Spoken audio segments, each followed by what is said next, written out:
Deb here with Simple Grower here in the Pacific Northwest. I just wanted to give you a little garden update, show you what I got growing on. I'm inside my nice air-conditioned house right now. We're going through a little hot spell again. It's about 90 degrees today, and we're gonna hit, I think, 100 degrees on Friday, which, if you know the Pacific Northwest, you know that's really unusual for this side of the Cascade Mountains. Anyway, let's go outside. I'll show you what I got growing on. All right, let's go. Okay, we're out here headed towards my garden. Whew, it's hot out here. So we're on the western side of the Cascade Mountains in the Pacific Northwest. I live in Oregon. Usually the weather's not super hot here, but yeah, it has been we've had a couple spells of super hot weather. The last spell killed a couple of my chickens, and then we're about to have another spell here. The last one, it got up to 112 degrees, which was just ridiculous. And tomorrow it's supposed to get up to around 98, and then Friday we're supposed to get into like 100 degrees, which is really unusual for this part of the country. And so, you know, I wasn't prepared last time, but I'm prepared this time. I got misters for my chickens, so hopefully we won't repeat that ordeal. Yeah, so anyway, let's back you up here.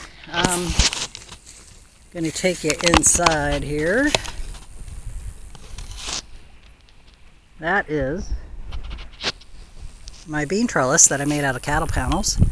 I'm really excited about it because we're starting to get little beans here. I got green beans and purple beans. And probably by the next time I give you guys a garden tour, you're going to see them hanging down from here, which I'm really excited about. I've been looking forward to this for a long time since I built the thing. So anyway, over here we got my Walla Walla onions, and those are doing pretty well. I bought them in a bunch. They were old and dried out, so I figured I'd just see what I get. I started Spanish onions from seed this spring, so yeah, those are doing really well. I'll show you those in a minute. Got some ginger there. It took root, but it didn't produce any green stuff. It was pretty dried out when I got it, but I think next year it's gonna do really well, and I might even take it out of that container. Here we have the Shimmer Hybrid. It was the mystery tomato, right? And I'm pretty sure it's the Shimmer Hybrid, which if you heard me talk about the Shimmer Hybrid in my past videos, this is a beast. Let me tell you, the plant gets huge and it produces so many tomatoes, which is okay because the tomatoes are really great tasting. I use them to make sun-dried tomatoes, and I store them so I have sun-dried tomatoes throughout the winter. And I make salsa out of these because they're pretty sweet, and they make a really good salsa.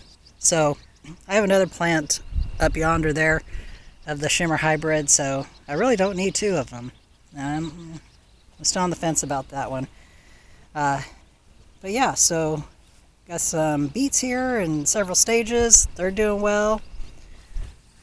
Not quite ready there on my first stage, and then of course my San Marzano. So this is doing really well. Got some really great tomatoes coming out of this. It's a huge plant, so I think I'm going to be able to get plenty of sauce tomatoes out of that. Over here I have another row of beans, green beans and purple beans. And yeah, look at this, y'all. Got beans. I'm really excited about that. This weekend I'm going to take some cuttings off of that sunflower. It's the Mexican torch. It's beautiful. The bees love it. Over here, my complicated little zucchini plant. I know it's supposed to be easy to grow zucchini, but I'm not very good at it for some reason.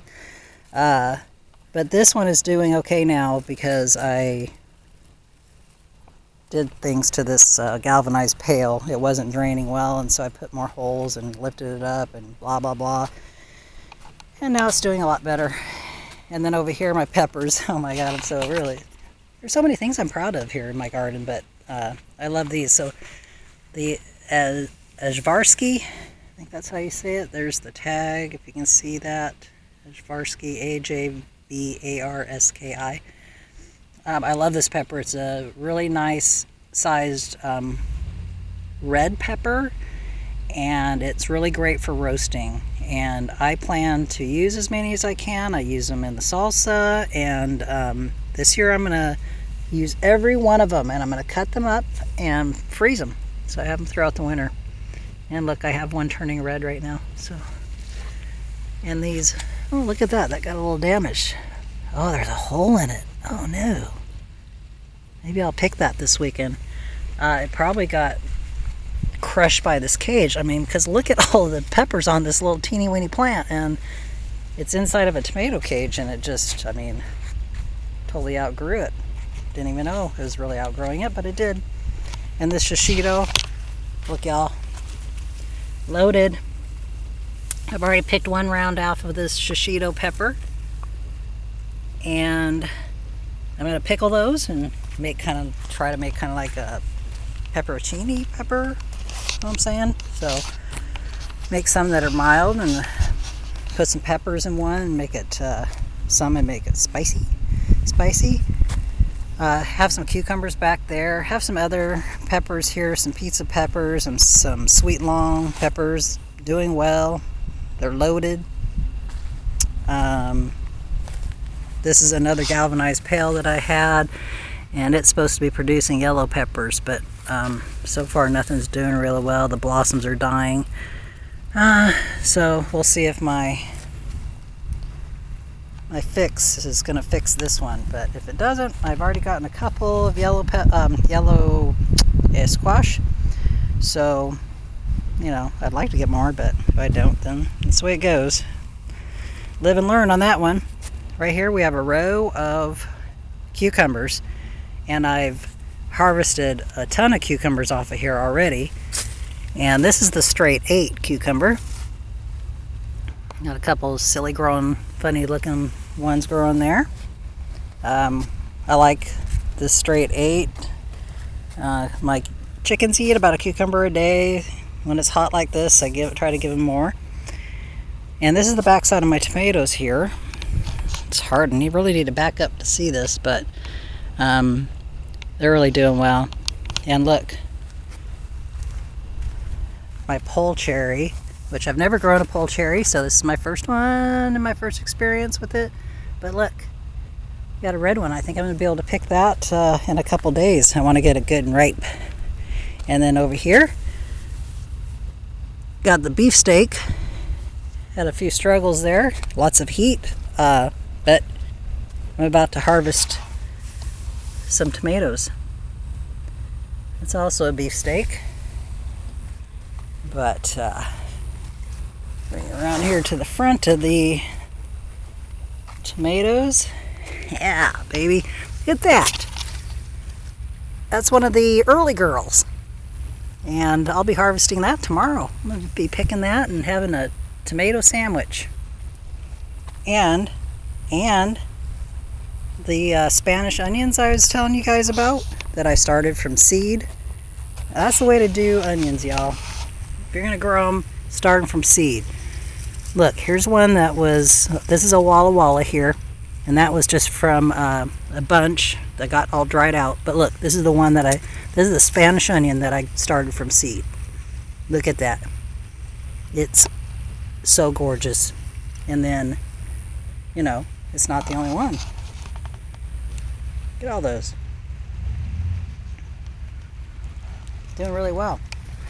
So this is the front view of my tomato operation here. I think I have like 8 plants in there, and we're growing them straight up. That's an electrical conduit over there, held up by two 2x4s on either side. It's working great to grow my tomatoes straight up. Taking all the suckers off, getting rid of those. So that's why, look at that one plant right there. That's why these tomatoes are so huge. Look at this funny one. There's actually two funny ones here. Like, they're fused. Isn't that funny? I like that. I like unique tomatoes for sure. And then coming on to the end of the garden here, here is my eggplant. And it's just I don't remember the name of the eggplant. It's just a regular eggplant, kind of like what you'd see in the store, kind of bell-shaped. But these have some really nice blossoms. I've seen pollinators all up in here, so I'm expecting lots of eggplants soon. And then my quinoa. Look at that, you guys. Isn't that colorful? Isn't that beautiful? Just look at that, how gorgeous that is.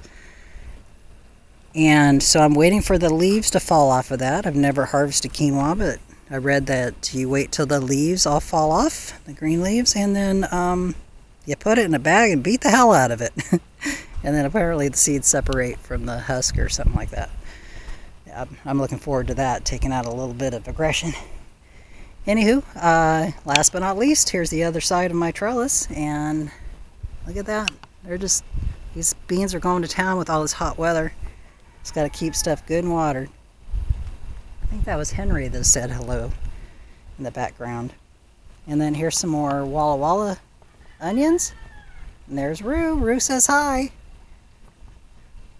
And like I said, I started this from a bunch of, tiny starts that I bought at like a fair in Washington State. These are Walla Walla sweet onions. And next year I'm gonna find Walla Walla sweet onion seeds and start them from seed, because I don't know, I think I'm pretty successful at growing onions from seed. So I think I'll give it a shot with those Walla Wallas, because that is my absolute favorite onion. I like these Spanish onions. I like sweet onions, so this will be good. Super good. Okay, y'all.